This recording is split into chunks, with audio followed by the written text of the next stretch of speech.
আসসালামু আলাইকুম। যারা বাড়িতে দেশি মুরগি বা খামারে যে কোনো মুরগি পালন করে থাকেন,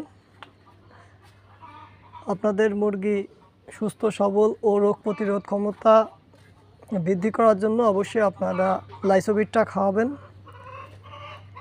এটা সাধারণত আপনারা 10 থেকে 15 দিন পর পর আপনারা একটানা 3 থেকে 4 দিন খাওয়াবেন। খাওয়ানোর নিয়ম হলো 1 গ্রাম আপনারা 3 লিটার পানিতে করে একটানা 3 থেকে 4 দিন খাওয়াবেন।